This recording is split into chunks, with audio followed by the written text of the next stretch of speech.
If anybody wants tickets today, Wheeler has, Jay has tickets for the Italian trip for the kids.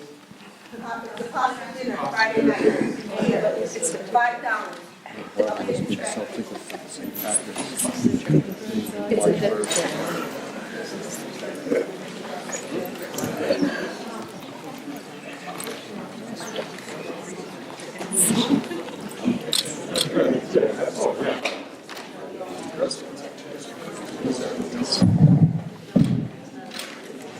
Fine, check. Mike. Fine, check.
Can everyone hear me? Yes. My name is Barbara Brockhurst, a longtime member of the League of Women Voters of Southeastern Connecticut. On behalf of our group and the Day newspaper, Paul's 20 years right here, I'd like to welcome you to our voter forum. And the first thing I need to do is to thank you all so much for coming. You had plenty of excuses not to come, but you must be very dedicated to democracy. You know that you need to research carefully the candidates. We voted for Chris Soto just last October, and he ran off for the governor. So now we have to elect someone to fill his place. And these fine candidates, whom I'll introduce in a minute, have each of them are willing to do it's a lot of work, a lot of driving back and forth to Hartford, and the problems at the state level, trying to find legislation that will be the best for New London. It's just, so it's just wonderful that you came and that you're willing to do that. It helps me. If there's one thing the League of Women Voters does, we worry. Unfortunately, we're kind of all look like me. Notice my fine white skin and my blue eyes. We're a bunch of rich old ladies, right? I mean, most of us aren't rich, but we have a big problem. So I worry, we all worry. And one thing we can do about that is encourage diversity. So what I had intended to do, Jean Jordan from the NAACP and Liz Gonzalez from Centro de la Comunidad were going to come. But they're not here, I guess, because of the weather or something. But they are here in spirit, and they work very hard to try to make us a better reflection of what I see when I look out. This is not it was a white world not too long ago, but now we're becoming really multicultural, multiracial, and we're trying to figure that out. The league as well as the structure. So you certainly see reflected in the candidates. So welcome, and with that, I don't think there's anything else I have to say. I will welcome our moderator, Joanne Moore, from the league, and just feel free to speak up if there's something wrong. Thank you. It's a pleasure to be here.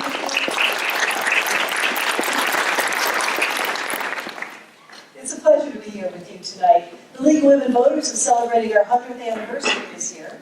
It's the year that we got the vote.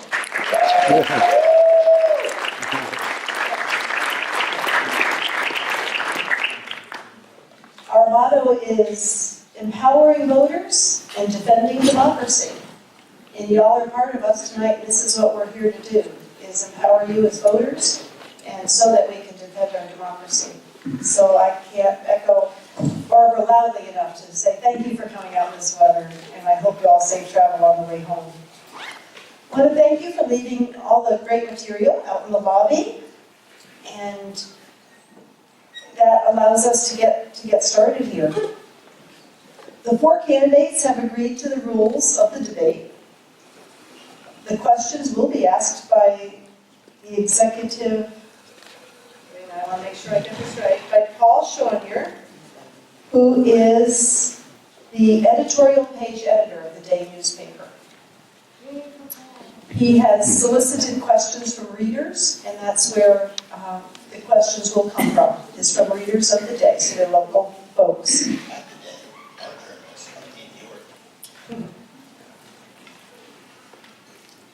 Please turn off your cell phones. And hold any applause until the very last speaker has spoken. Please avoid any vocalizations during.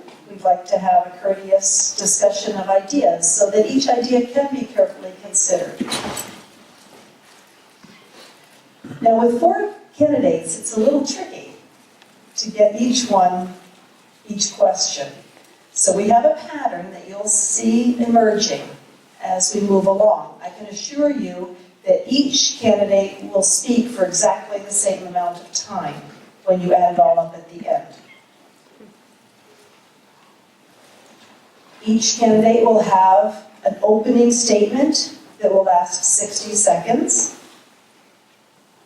We'll then have questions for them, and then they'll each get a closing statement. So the opening statements will be done in alphabetical order according to last name, and the closing statements will be done in reverse alphabetical order according to last name. And when you hear Jason Catala's closing statement, then you know that it's time to applaud for everyone.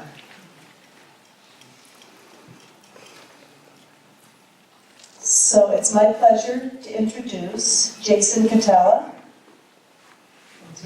and Kat Goulart, Myrna Martinez, and Anthony Nolan. I applaud these 4 candidates, and you can take just a minute and applaud them right now.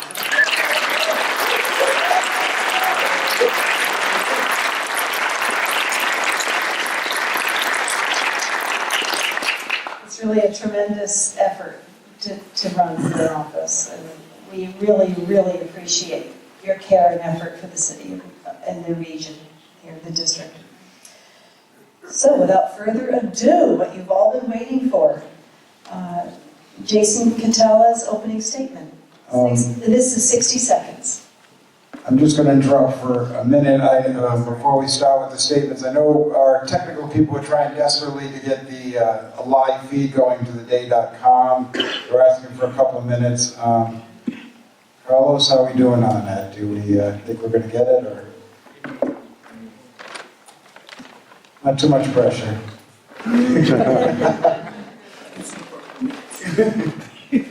We got somebody who are offering to do a little performance here, but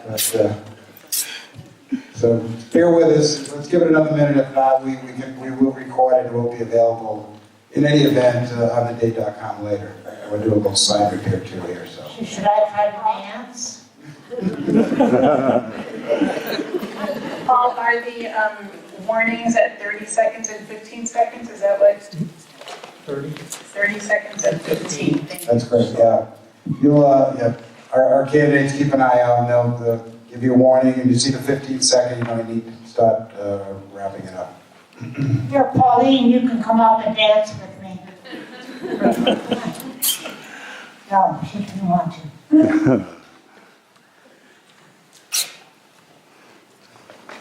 But as I noted, whether or not we get the live feed or not, we will have a video of this debate available on theday.com right up until Election Day for people who couldn't make it tonight to view, or for you to view it again if you want to double check what you heard.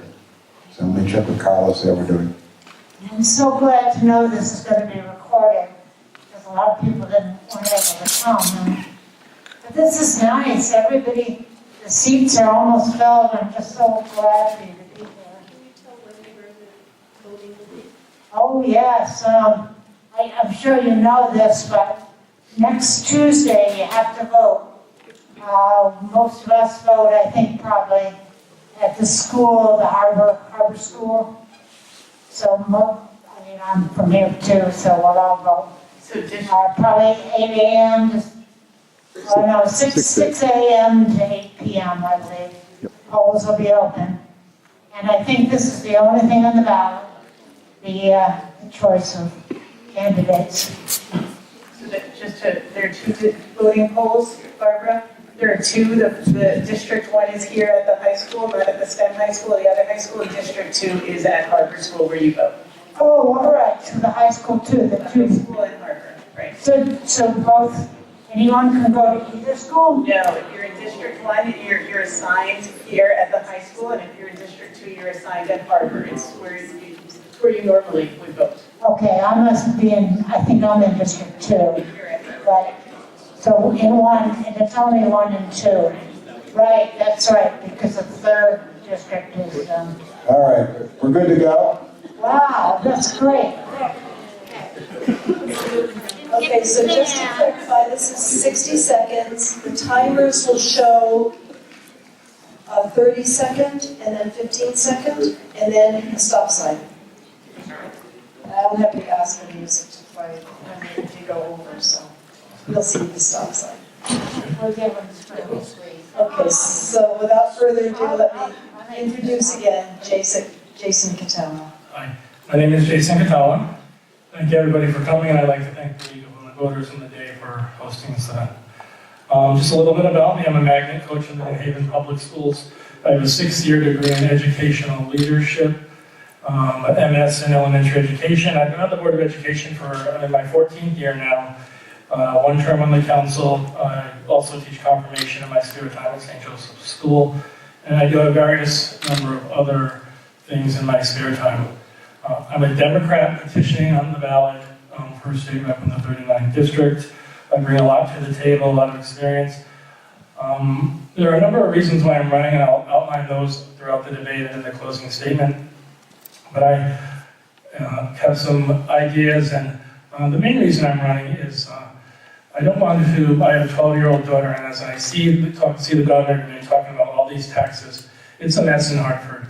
And I don't want her to grow up in a state where this mess with all these there are things out of order.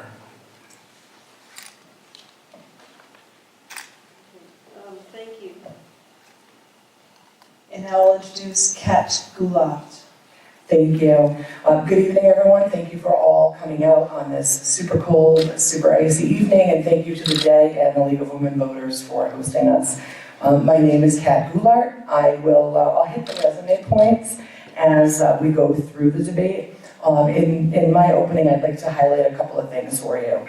First is to talk about consistency. We have Governor Lamont, who, before he was voted in office, got there by promising us he would only toll trucks. And anyone who saw the news today knows that that's not true. We are here because Chris Soto was elected to do a job that he is not doing because he took a better job somewhere else, and now, we are where we are. We have the four of us who are all very different. There's Jason here, Myrna, and Anthony, and we'll talk about that all. However, for me, I am a moderate Republican. I have always been that. I am cross-endorsed by both the Republican and the independent parties, which I think speaks to that moderacy. Thank you. Thank you, Kat. And now Myrna Martinez.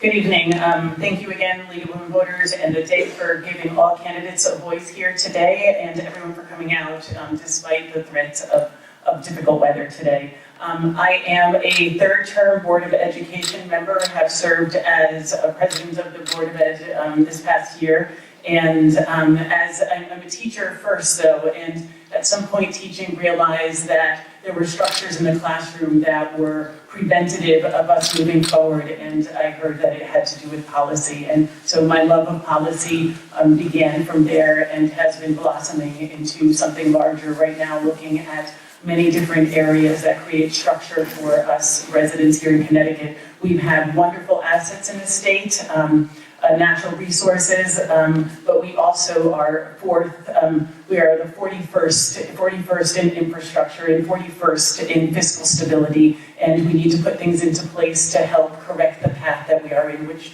I hope that you'll hear in a few moments. Thank you. Thank you, Myrna. And now it's my pleasure to introduce Anthony Nolan. Good evening, New London. My name is Anthony Nolan.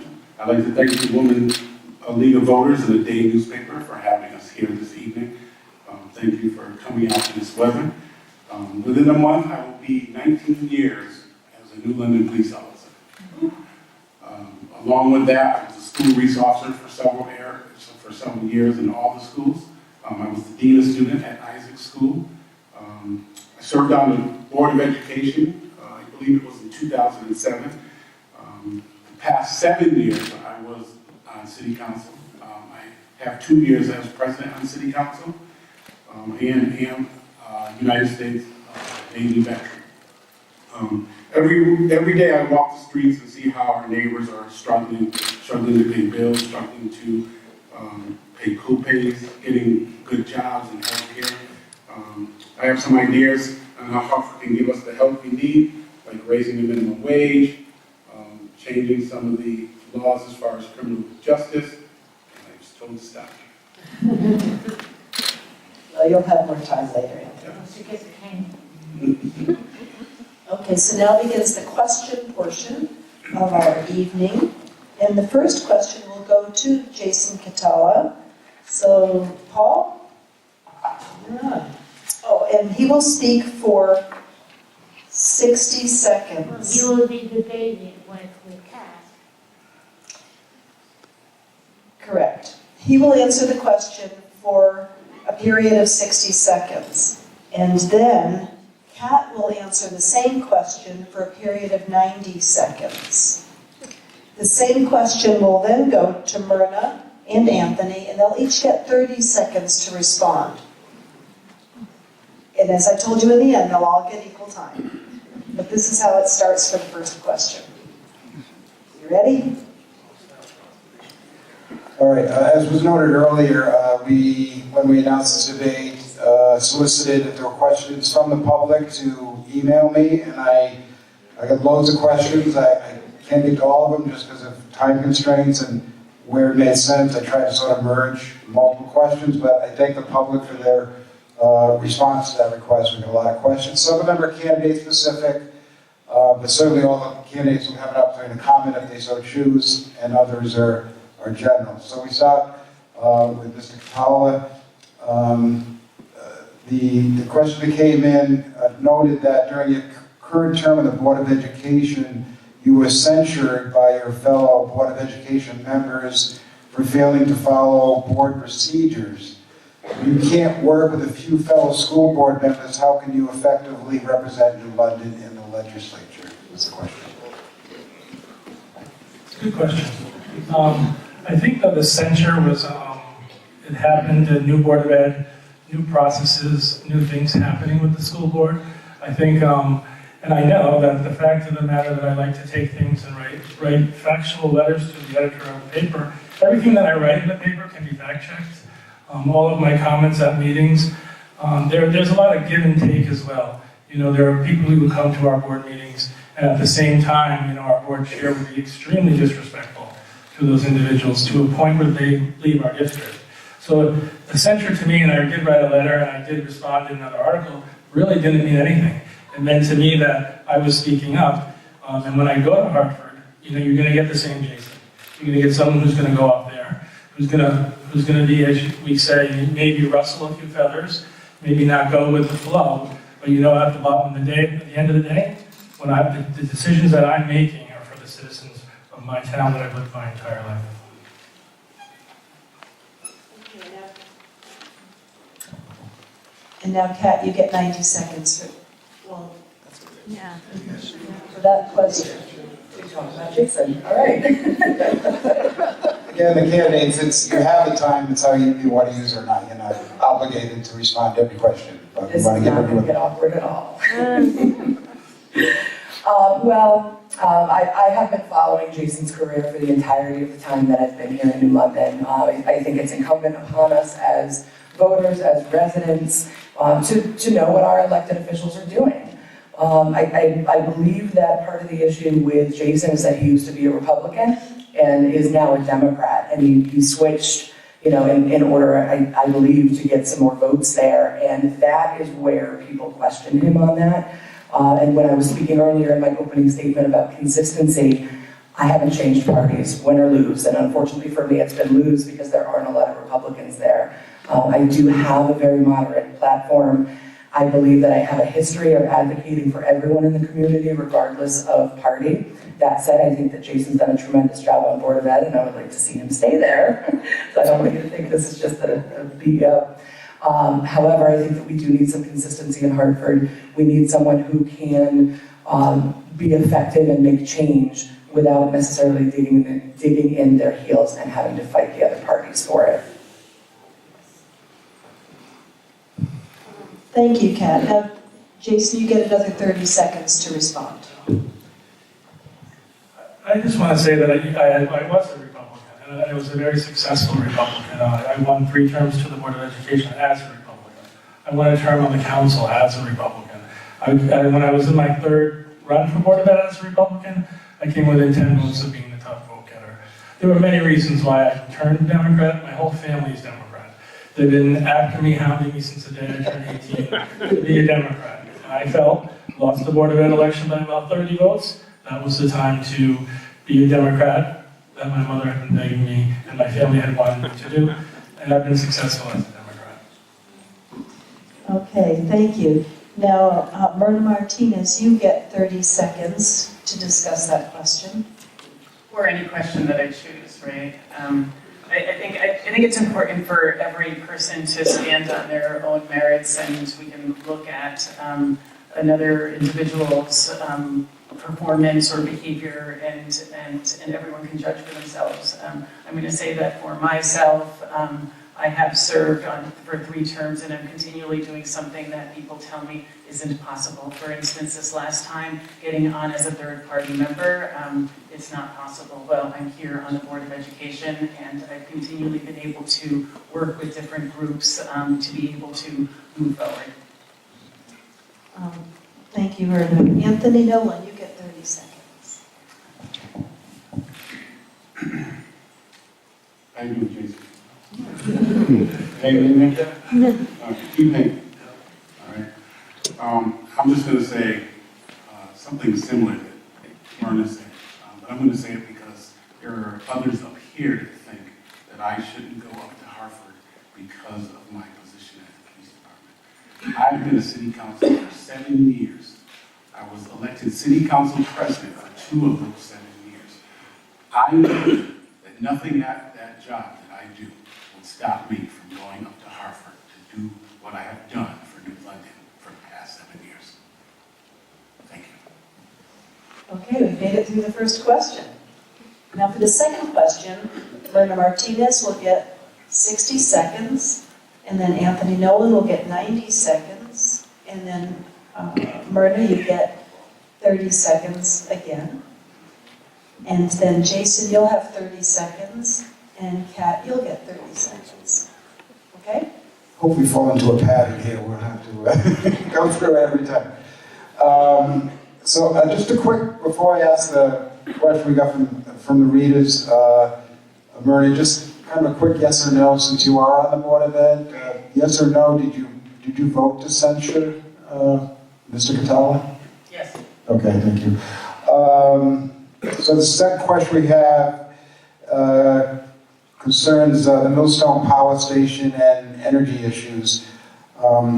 Question, was the decision to change the rules on energy pricing to assure Millstone Station remain competitive the right one, or should the state instead be encouraging new forms of energy technology? Could you just repeat that one more time, please? Was the decision to change the rules on energy pricing to assure Millstone Station remain competitive the right one, or should the state instead be encouraging new forms of energy technology? Okay, I strongly believe that the state should be encouraging new forms of energy technology, and we are in the process of doing so. I think we have a great opportunity here with the state peer contract with Eversource and the Connecticut Port Authority. Orsted is one of the is the wind power company that will be entering into an agreement to use this as a staging ground for this new power source here in our area. It's old in Europe, but it's something new in the area that we need to be going in. I think that it's really important for us to, when we look at cost, to not look just at the dollar amount that we're directly paying for energy, but that we're looking at the environmental impacts and the health impacts and looking at cost in a more holistic sense. So it's definitely important. Right now, the Energy and Technology Committee in Hartford has received legislation. All right, I'll return. Okay, Mr. Nolan, you get 90 seconds. Could you repeat the question, please? Was the decision to change the rules of energy pricing to assure Millstone Station remain competitive the right one, or should the state be instead encouraging new forms of energy technology? My opinion is that I believe that it was the right one, but I do believe that they should be encouraging some more new forms of energy. But all the things that we have going on, especially as Murray said, down in state peer area, I believe that there are going to be some additions that will be available and some creative ideas going on that we would be able to work from. So that is my answer to that. Okay, thank you. And now, Ren Martinez, you get 30 seconds. And Myrna, before the 30 seconds, if you could, I didn't hear whether or not you supported the decision to prop up Millstone with the special appraising. So if you could address that in your 30 seconds, I appreciate it.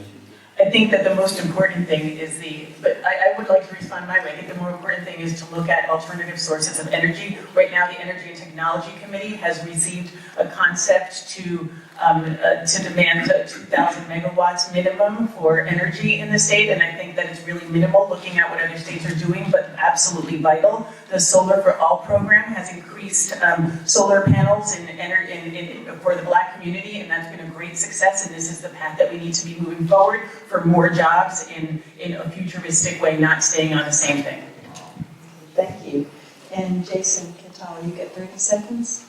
So I definitely think there needs to be alternative energy sources. The offshore wind energy, not only will it create 1,400 jobs, but it also will create choices for people. When I get my Eversource bill and when I get my electric bill every month, I think I look at the different lines and different places where money is going. And some of them I don't even understand. I just know that there needs to be a real clarification, and the options need to be spelled out to everybody, and that has to happen immediately so that people are not overspending money. Thank you. And then Kat, go up. 30 seconds. Thank you. Yes to both questions. Yes, we should be supporting a local business. Those two are not mutually exclusive. And I mean more that they're a large employer than a local business.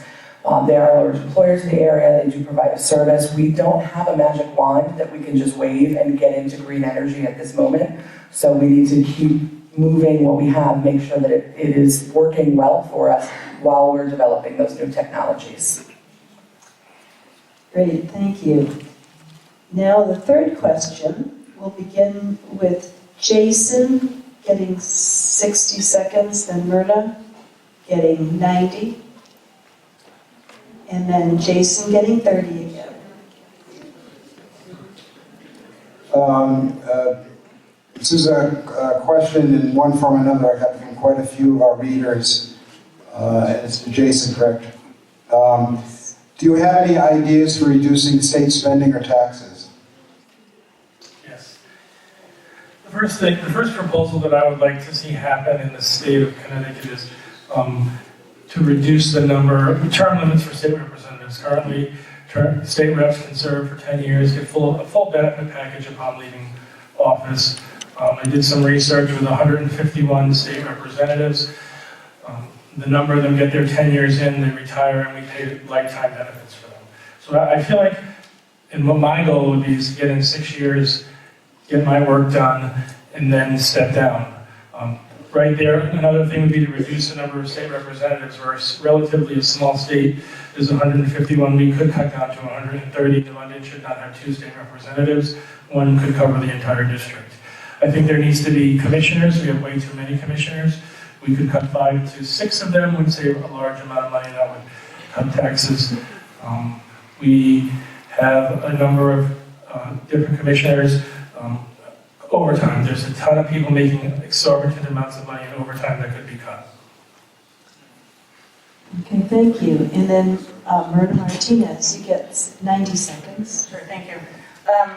Cuts, school construction reimbursement, I know that the governor has tagged that as something to cut, but I want to make sure that it's specifically cut for communities that are not alliance districts. In other words, if they have the tax revenue to be able to build, to have their new school constructions, and that's where it should be coming from. The aids and the grants should be for communities like ours. Pilot and ECS, a similar situation. Pilot, the town of Farmington gets about the same as we get for pilot reimbursement, which is ridiculous. If you look at the two communities, they're vastly different. When we are looking for payment in lieu of taxes, it's because our base is much different than Farmington's. But I think I'm going to talk about revenue, because revenue is just the other side of the same exact coin. One place for us to increase taxes, just one, is a joint regional compact. We can join Governor Cuomo in New York and other states in closing the carried interest loophole. This alone would bring us $535 million. Did you show me a signal or no? Yeah, 30. Okay. Another idea for the revenue side is enforcement of current tax laws. Just enforcement of what we already have would bring us $40 million. Enforcement of current issues. And the last one that I'll bring up right now is increased personal income tax for the highest earners. 0.5% would bring us $217.3 million. Right there, we've closed our deficit gap. Thank you. And then Jason, you get 30 seconds.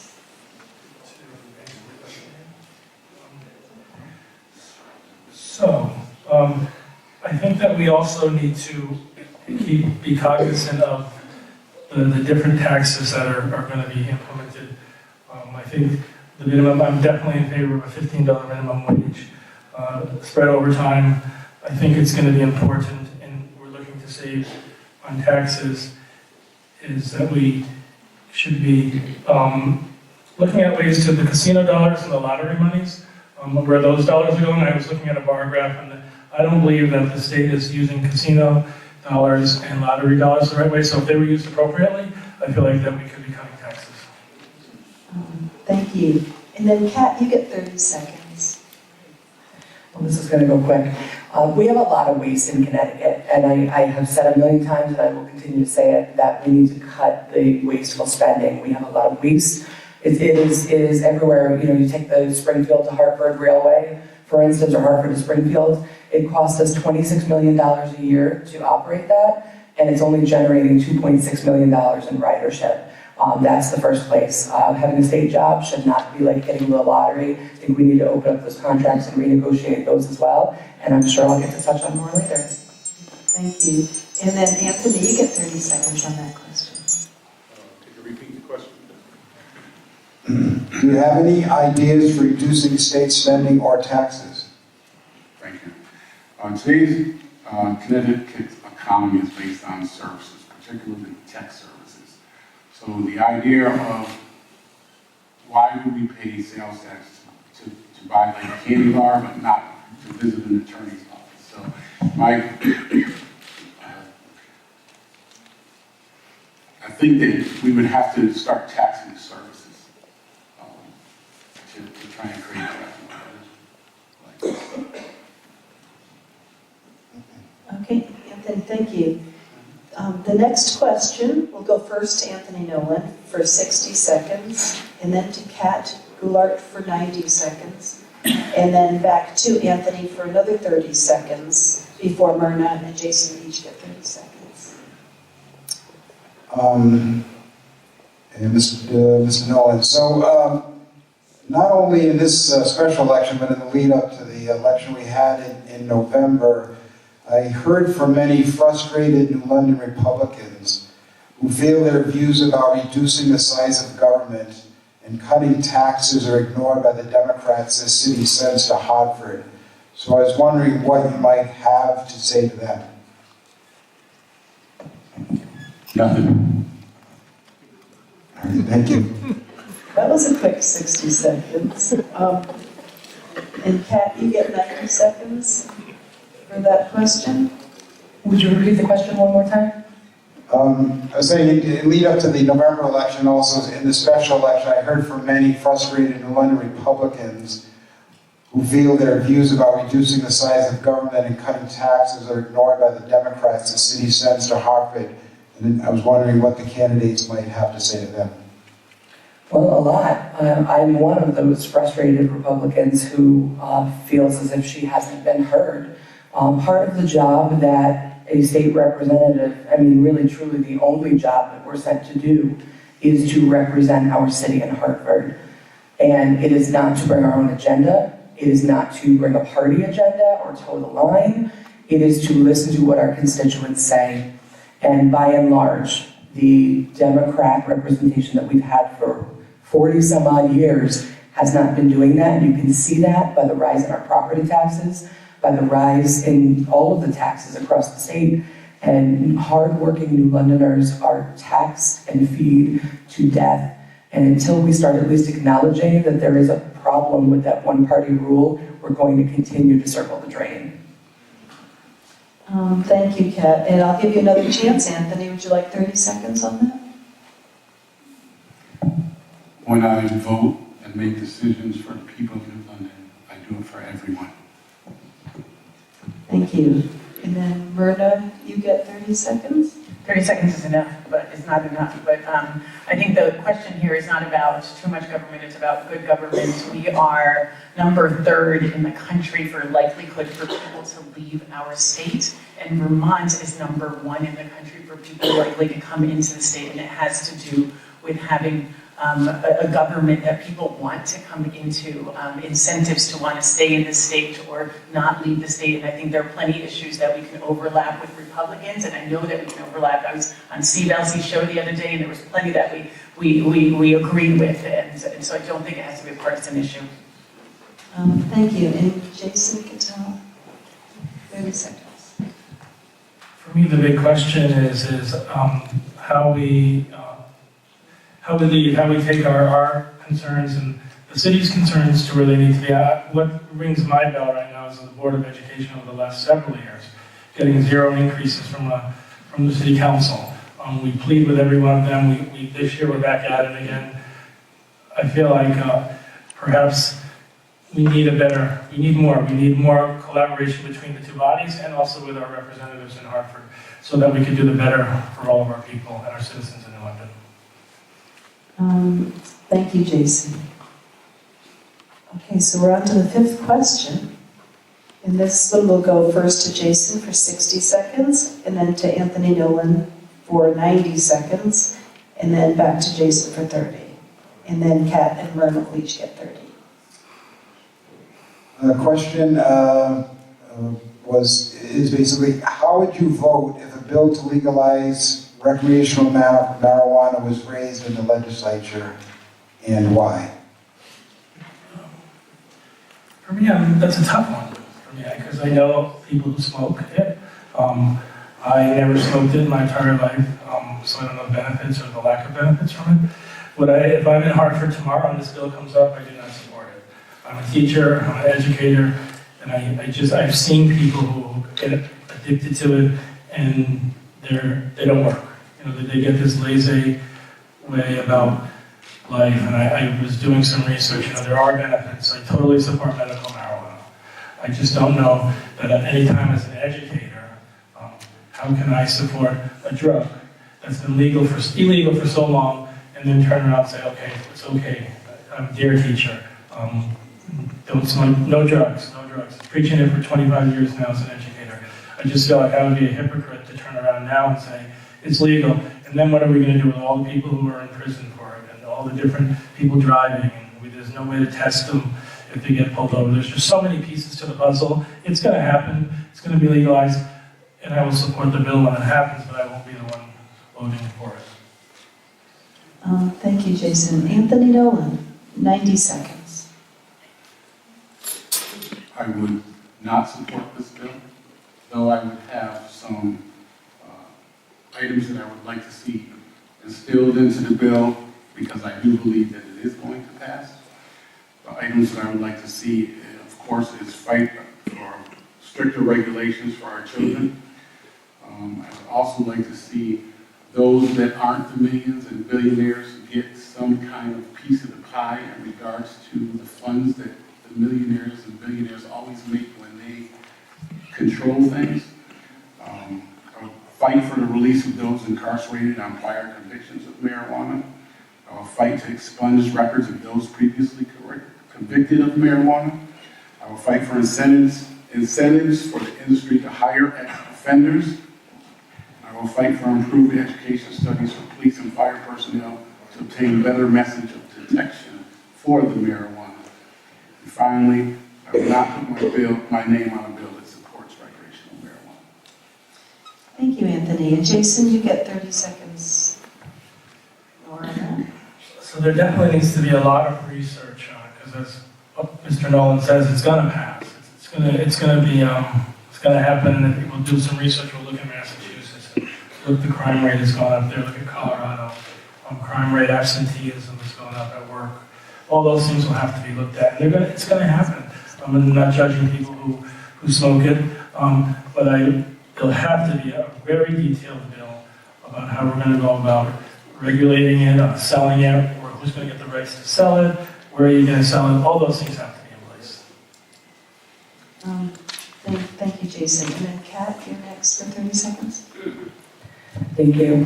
For me personally, with my law enforcement background and the program that I administer with FBI New Haven, for me, it is a no. That said, when you're the state representative, it's not about what you want, it's about what your constituents want. And I believe the overwhelming majority of residents in this area are for legalization, and that is the way that I would vote in Hartford, would be a yes. Thank you, Kat. And then Myrna? I need 10 minutes on this, please. There's a group called, I think it's a lead, and I can't remember exactly, but it's about law enforcement people who are for the decriminalization, because they've seen firsthand the organized crime that comes about from allowing this to be a market that's underground. And so yes, I would be, because I want regulation to be able to protect our kids and not have our hands tied, to be able to protect our taxpayers, our communities. But I would want to make sure that it's something that's rolled out so that we do it right. It's rolled out slowly.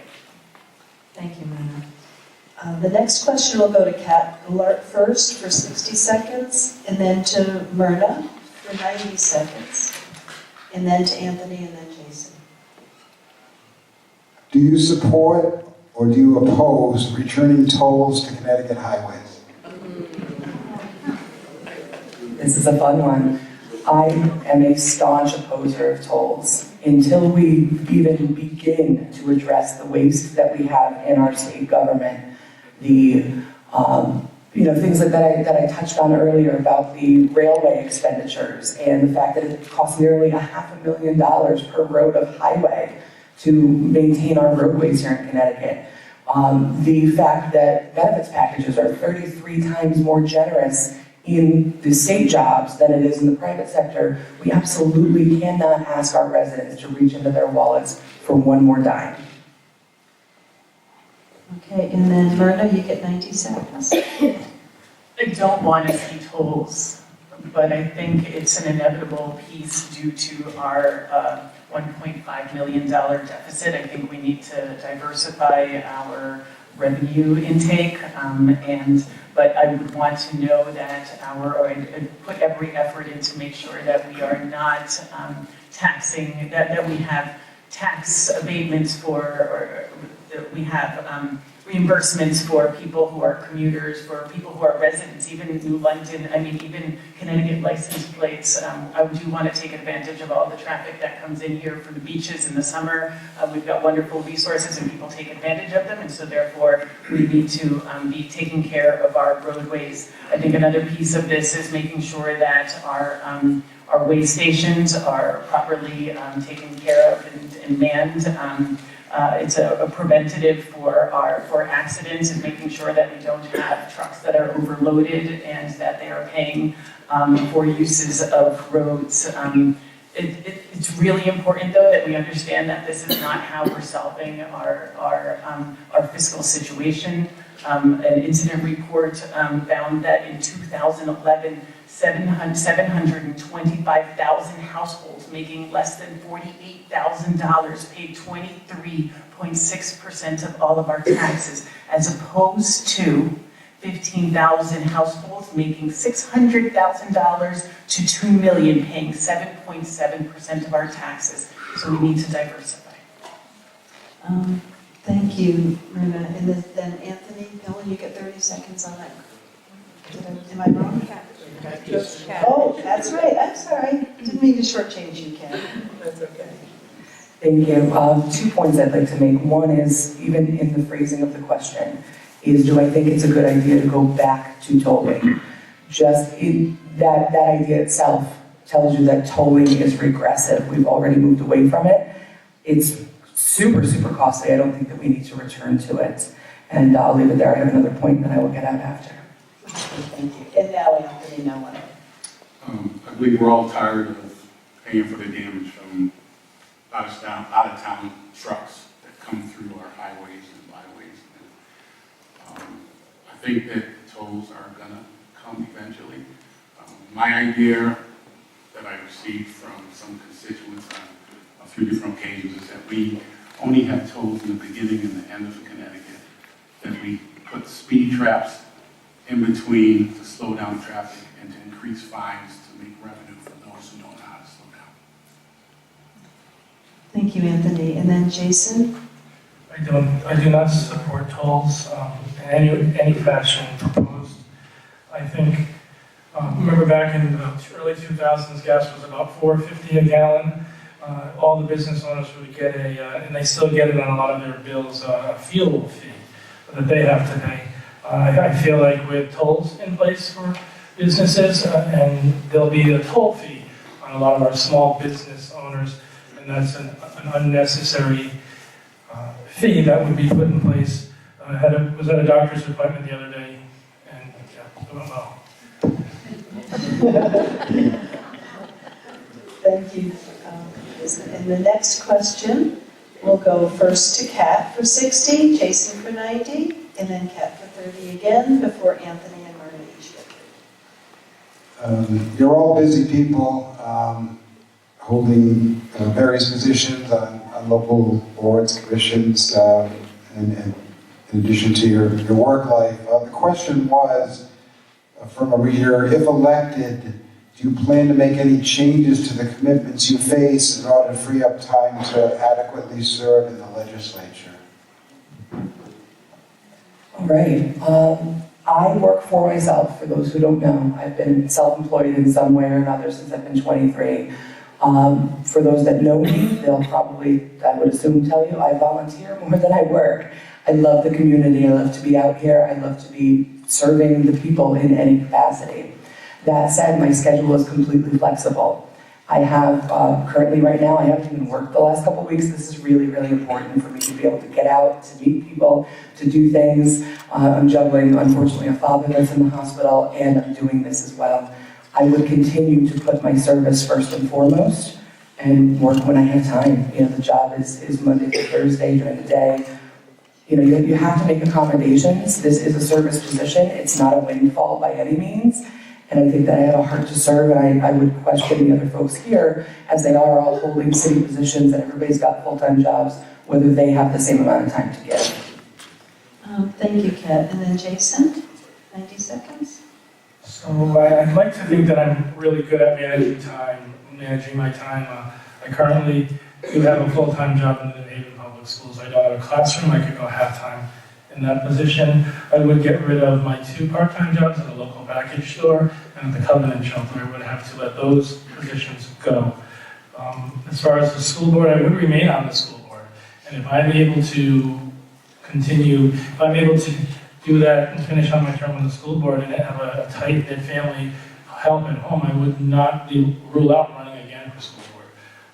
But I definitely would have time to go to Hartford. I would make time. I'm going to be running if I didn't have a plan to do that. And so I definitely would have time and would make the time. Thank you, Jason. And Kat, you get 30 seconds longer? Because it came up earlier, I'd like to address the elephant in the room. I have been outspoken about Officer Nolan not having time. I'm interested to see how he uses his 30 seconds. Because he has had a history of not fulfilling the council duties and going to the committee liaison assignments over these last couple of years. So I'm curious how it is that you would be able to fit 3 jobs now into that same amount of time.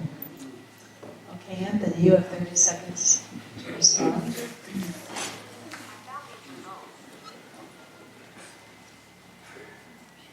7 years, 2 years city council president, and my peers on the city council felt that I was doing a great job. I choose the overtime that I used at work. For this, I will have to stop overtime. For this, I will resign for council. Though I don't have to because the state says that I can do both, I would resign from council. That's it. Thank you, Anthony. And Myrna? 30 seconds. I would continue to be a staunch advocate for policy as I have been in the past on the Board of Education. I have a flexible schedule. I would continue and complete my term on the Board of Education. I have amazing family support who's sitting in the audience. My husband is incredible at supporting my work. My mother lives downstairs from us and is also amazing with our children. My parents-in-law as well, and my children, my little children, are champions for the work that I do. My daughter begged me to run. Okay, the next question starts with Anthony for 60 seconds, Myrna for 90, and then Anthony for 30 before Kat and Jason each get 30 seconds. So this is one of those candidate-specific questions I received, and we'll leave it up to the other candidates if they want to also comment on it. Mr. Nolan, we received a letter to the editor from the chairperson for the Senior Affairs Commission, Karen Paul. And she wrote, Nolan's performance as council liaison to the commission has been disappointing. He did not attend our meetings, was often inaccessible, and didn't immerse himself in the issues important to seniors. And she goes on in this letter to urge people not to support you for those reasons, and I wanted to give you a chance to respond to what she said in the letter. Thank you for the question. First of all, Karen Paul knows well that my mother has cancer. And I already told her that I would not be able to make those meetings just for that reason. Karen Paul is not the only senior in the city. I have went around personally to meetings and to attend things with seniors to deal with some of the things that I've needed to for senior affairs. If you need a list of times I've been to the senior center to correct things there because of the things that they went through, I can provide that to you. But Karen Paul, I expect that from her. No hardship against her, but that's how Karen Paul is.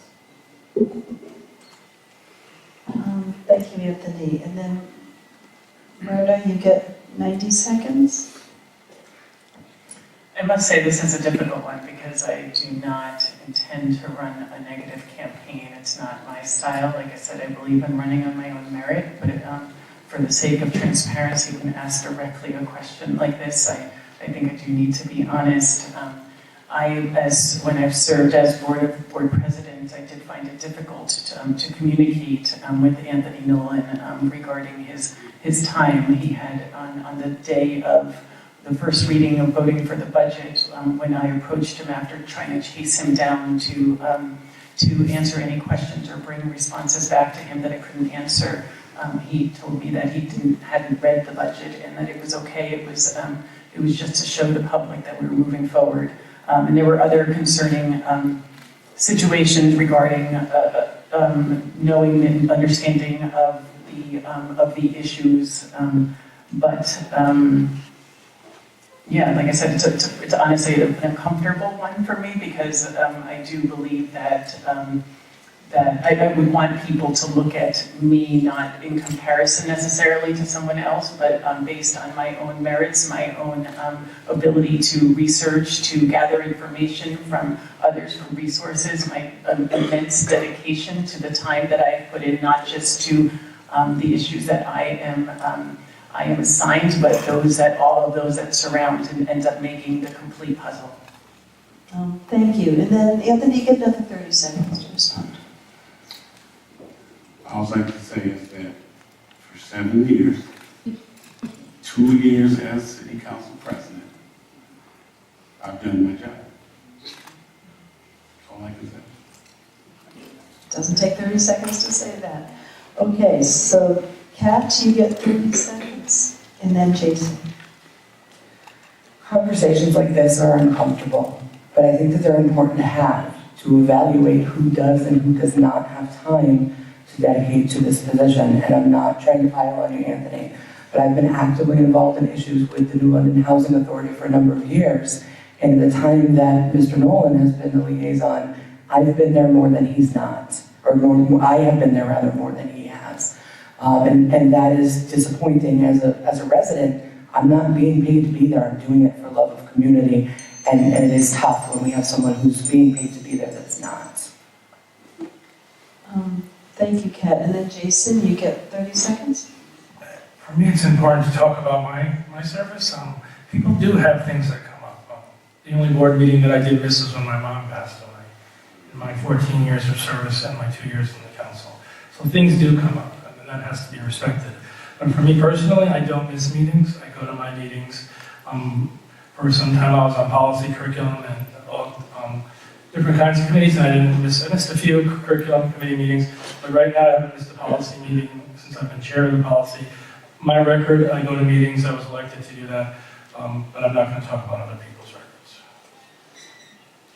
Okay, we're on to the next question. So Myrna will get 60 seconds, and then Jason will get 90, and then Myrna will get 30 before Anthony and Kat each get 30. We have two candidates in this race who are not running on major party lines. We have a petitioning candidate and a Green Party candidate. So I'd like to ask those two candidates, how effective can they be, given that they will have no party colleagues to work with? Also, would they seek to caucus with either party, and if so, which one?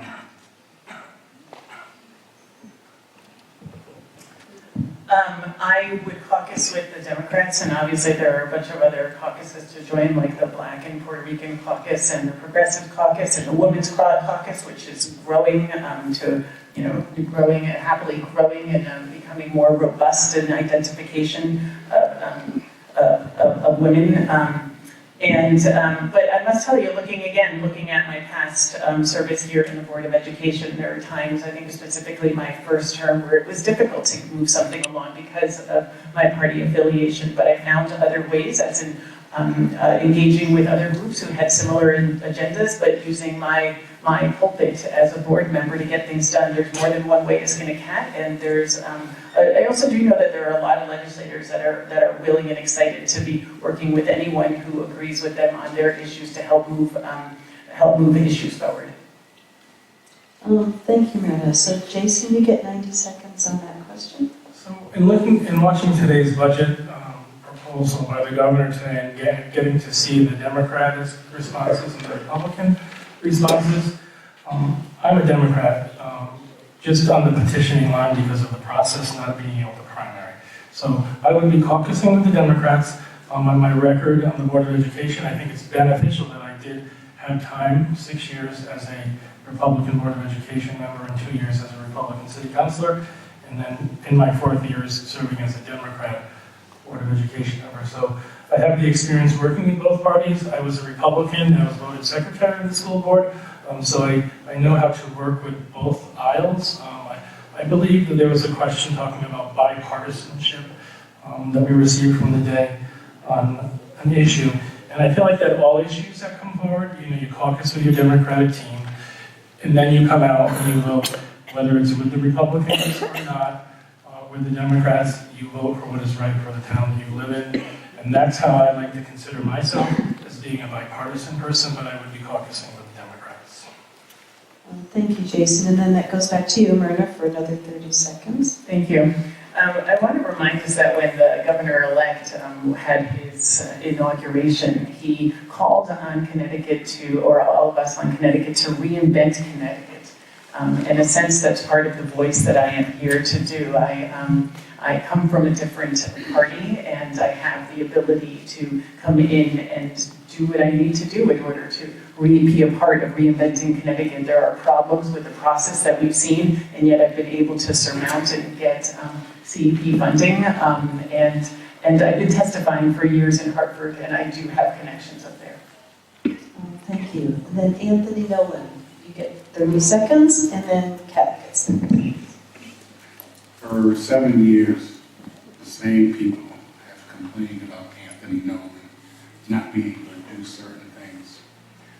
For 7 years, the people of New London elected me to do a job that I believe that I have done great. So I look forward to becoming your next state representative. Thank you. And then Kat. Thank you. I think this question also can be applicable to a Republican. We are a blue city, we're in a blue state, and you have to be able to find that middle ground with people in order to get along. You can't just dig your heels in and become part of the problem. I would welcome working with people of all parties. I would welcome representing New London. And additionally, I think that we have a lot of headway to make. And to your 7 years, Anthony, our taxes have gone up immensely in that time, so I wouldn't be bragging about that. Okay, time for a next question. We'll go first to Kat for 60 seconds, and then to Anthony for 90, and then to Kat for 30 before Jason and Myrna each get 30. If elected, what role would you play as a legislator to assure New London is treated fairly as it sees increased commercial use of its port and potentially as a staging area for the wind farm development? All right, well, that sort of plays on the other, the question that we just had is, being able to work with people and being able to find that common middle ground. I believe that I have a good knowledge of what New London needs. I've been very actively involved in following our budgets, the taxes, and all of the things that are big headline issues for us here. Taking that knowledge to Hartford is important. Good knowledge of the community and what we need, and making sure that we get everything that we are owed from Hartford. That means all of our pilot money. That means all of our ECS money. Because all of these things, if we don't get them from Hartford in the quantity or the dollar amount that we're supposed to, that's another point or another mill increase for us. All of those things really affect us. And, we need to make sure that we're getting that without also going broke at the same time and paying tolls and more taxes and all of these other things. And instead of running over, I will finish with my next time. And then Anthony Nolan, you get 90 seconds on that. Could you repeat the question, please? Certainly. If elected, what role will you play as a legislator to ensure New London is treated fairly as it sees increased commercial use of its port and potentially as a staging area for wind farm development? First, I'd like to recognize how hard the mayor worked when he went up to Harvard and was aggressive getting them to agree to give funding back to us from the state. I think he did a wonderful job. And I think that with the next phase that we have to deal with the $20 million that we're going to be trying to figure out who's going to make the moves with that, that we will be able to get another piece of that pie when that time comes. And then with the many corporations that might come in and try and take a piece of that area down there, I believe that we will be able to get some more funding from them down there also. Okay, thank you, Anthony. Then this goes to Jason, and then Myrna. I'm sorry, back to Kat for 30 seconds. Thank you. The last piece of that I wanted to speak about was the Crystal Avenue property. It's a very valuable piece of property. It's very near the port. The mayor and the governor have already come out as saying that they're working on a deal with that and that they've been working on it for a while. I would like to make sure that New London makes out on the better end of that and that we don't sell it to the state and hope and pray and keep our fingers crossed that they'll give us pilot money, but that moreover it is either leased or sold to a for-profit company so that we are receiving the best financial benefit we can of that. Thank you, Kat. Jason? Can you say that question again, please? If elected, what role will you play as a legislator to ensure New London is treated fairly as it sees increased commercial use of its port and potentially as a staging area for wind farm development? I think I'm going to expand that question a little further as how will we treat it fairly on a number of different revenues, possible sources. I definitely am looking at the Crystal Avenue area and making sure that, that area can be really a robust area so close to Riverside Park. So if there are funds put into Riverside Park, we could really make some good dollars using Riverside Park, cleaning it up. It's right down by the water. I also think local colleges should be pitching in a little bit more. I know that the mayor and the city council has done a really nice job because in the past we didn't get anything, and now we're getting a certain amount of dollars now, so we really should work on that. Thank you, Jason. And then Myrna? Yeah, in 30 seconds, thank you. The one idea is building on, Joe Courtney, Congressman Courtney, Senator Murphy, and Senator Blumenthal in 2014 secured or helped secure a Tiger grant as a transportation integration grant. And in 2016, there was a groundbreaking for this, and there was a building of infrastructure, rail infrastructure, in order to have it so that our cargo was able to increase per car to 285,000 pounds per, and I'd like to build upon it. Yeah, thank you, Myrna. As a crossroad. 30 seconds goes by quickly. The next question will go first to Anthony Nolan for 60 seconds, and then to Jason Catala for 90 seconds, and then Anthony again for 30 seconds, before going to Myrna and then Kat.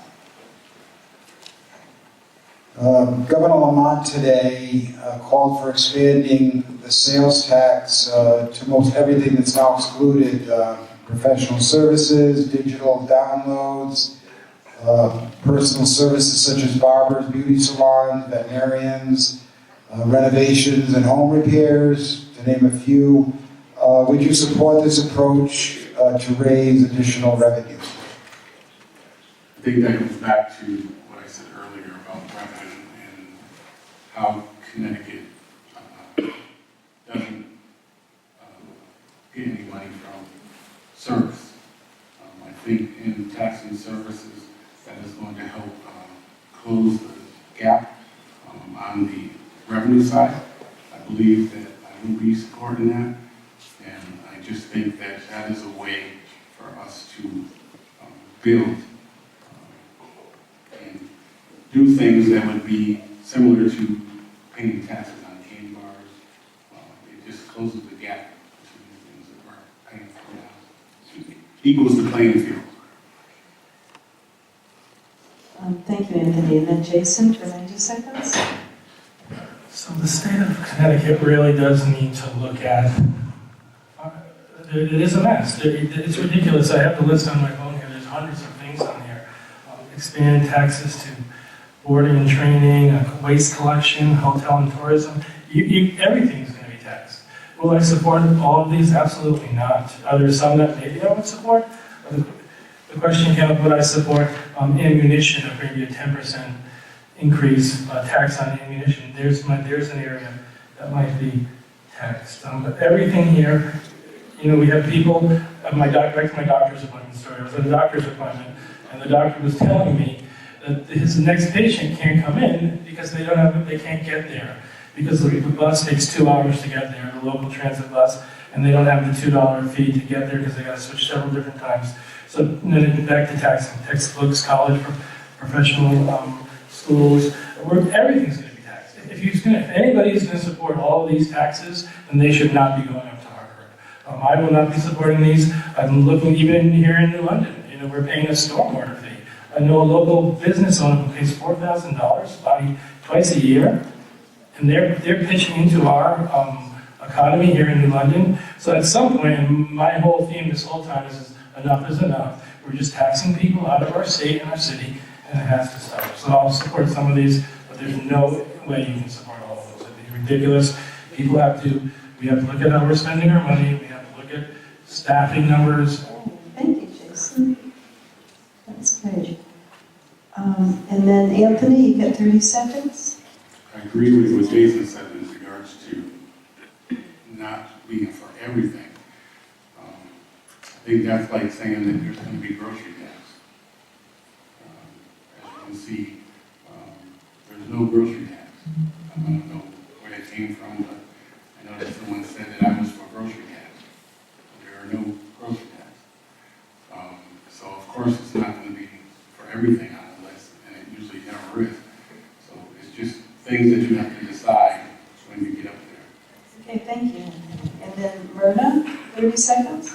30 seconds. I do agree on some of the expansion of sales tax. For instance, the sales tax for storage of boats. I think that's more of an income situation. I do believe in a more progressive income. Does not seem to be in this budget a raise in the income tax. And again, like the previous ideas that I shared with you, I do believe that for the higher brackets that are paying millions of dollars, that have millions of dollars in income, should be paying a fair share of their income tax. Thank you. And then Kat, 30 seconds. Thank you. As I stated before, I am for cutting waste before I am for increasing taxes or adding new taxes. And that list is expansive. Even, you know, I mean, we're sponsored by the Day, and there's a newspaper tax proposed in there. There are several different types of groceries. Candy bar, you certainly can buy at the grocery store. Sweetened beverages, that's juices and sodas, and a lot of these we call sin taxes. We can generate billions of dollars every year. If we are not spending it properly, then we'll only continue to have to tax more. Thank you, Kat. The last question of the night before we have our closing statements. This will start with Bruno Martinez for 60 seconds, and then Kat Willert for 90 seconds, and then Myrna again for 30, before Jason and Anthony each get 30 seconds. If financial help was needed from the legislature to make the Coast Guard Museum a reality in the selected location, would you support it? One more time, please. If financial help was needed from the legislature to make the Coast Guard Museum a reality in the selected location behind Union Station, would you support it? I support the Coast Guard Museum in another location. It is ignoring of environmental situations, leaving it where it is right now. It doesn't make any sense at all for us to continue in that location. I think that we could take advantage of not only we can take advantage of parking situations and to traffic flow and not have to worry about the environmental impact having it on a location that wasn't so busy and aggressive. We have to think of follow the money and see why is it that we're putting it where the proposed location is right now. Okay, and then Kat for 90 seconds. Thank you. That's a tough question because how much financial support are we talking about? Is it, a couple million? Is it 50 million? I think we need to be cognizant that the Coast Guard Museum, regardless of location, will be really, really good for New London. It'll bring a lot of people in, in addition to, celebrating the Coast Guard tradition that we have here. I mean, we are an official Coast Guard city, so we can't turn our back on that because it might cost us a little bit. That said, this is where my middle of the road approach comes in. We need to be aware that what we're spending, because the state is us. We can ask for state money all day long, but we need to be aware that we are the state. So every dime we get from the state is potentially another dime that comes out of our pockets. So I'd like to look at that number. Yes, I would support it within reason would be my answer. Thank you, Kat. And now, Myrna, you get another 30 seconds on that. I think this goes back to something similar to what I said before about environmental impact not just being, or cost not just being a flat cost, but looking at the other impacts that accumulate the entire cost of something, and this is one of those situations. I wonder if this is something that we could take to referendum. That would be an interesting way to resolve this and see what the community believes on this issue, but I personally have huge concerns. Thank you. And then Jason, 30 seconds. So, in my 14 years on the board, the word reality, when it came to school buildings, never really became a reality at times. We were supposed to be much farther along in our magnet plan. So if it was going to be an actual reality, then the Coast Guard Museum was going to be built, and that I would definitely support funding from the state to build the Coast Guard Museum in its current place. Thank you. And then Anthony Nolan. I do support the Coast Guard, but I would have to know a little bit more about the numbers that you're talking about in regards to what they would need. But yes, I do support the Coast Guard. Thank you. And now it's time for closing statements.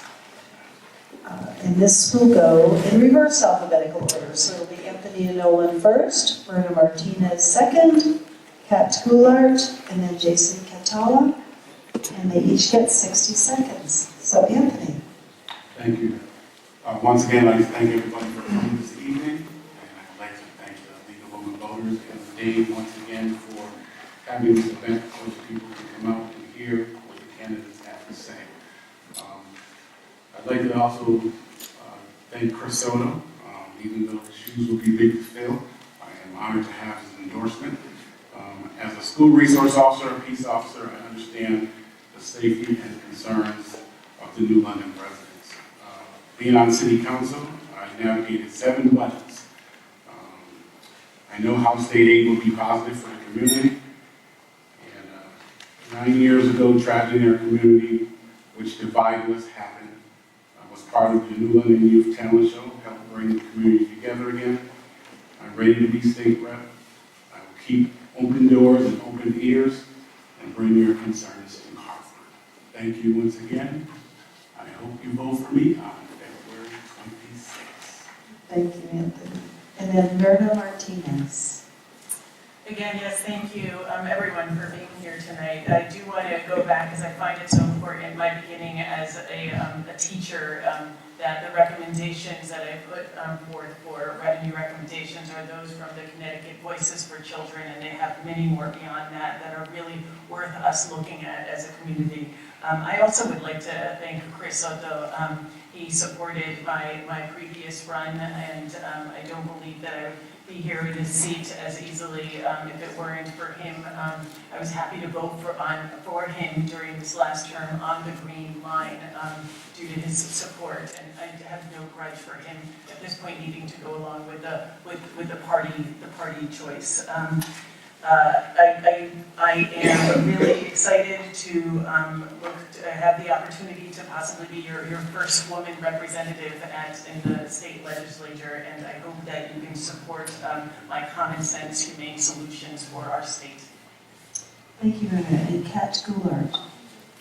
Thank you all again for coming out, and thank you to the Day and League of Women Voters. It's a good time, as always. I know that some of the things that I've said tonight might have been hard to hear. I have tremendous love and respect for the three individuals up here with me, but I also have tremendous love for my city. And I think until we're being honest with the direction that we've been headed in, we're never going to change. We'll never have the money to thrive. We'll never have money individually and as families to live our best lives. And that is what I want for all New Londoners. And I would relish the opportunity to be able to take my service and my love of service and to represent New London and Hartford. I have been doing it for a number of years. I would welcome doing it as a state representative for New London. And I encourage you all to listen to what you've heard tonight, take what you know from us out in the community, and to not necessarily look on just a party line, because I am a Republican, but I enjoy that cross endorsement as an independent, and to vote with your hearts. Thank you. Thank you, Kat. And last, Jason Catala. Thank you again for holding this. We're talking about people who endorsed. Ernest Hewitt, our 12th year state representative, has endorsed me in my candidacy for this seat. I'm a Democrat outsider going in looking to clean up Hartford. It's a mess, and as I mentioned earlier, I don't want my 12-year-old daughter to grow up with all of these taxes and with all of this mess. I don't plan to stay there long if elected, 6 years, clean up the mess and leave.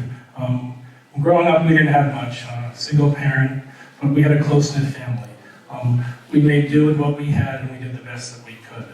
Remember going to get gas, we had 50 cents, we went to Hess, put 50 cents gas in, and we got to McDonald's where we needed to go.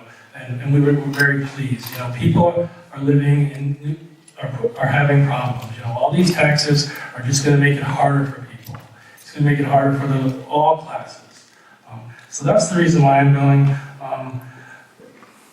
And then again about the term limits. And now, a round of applause.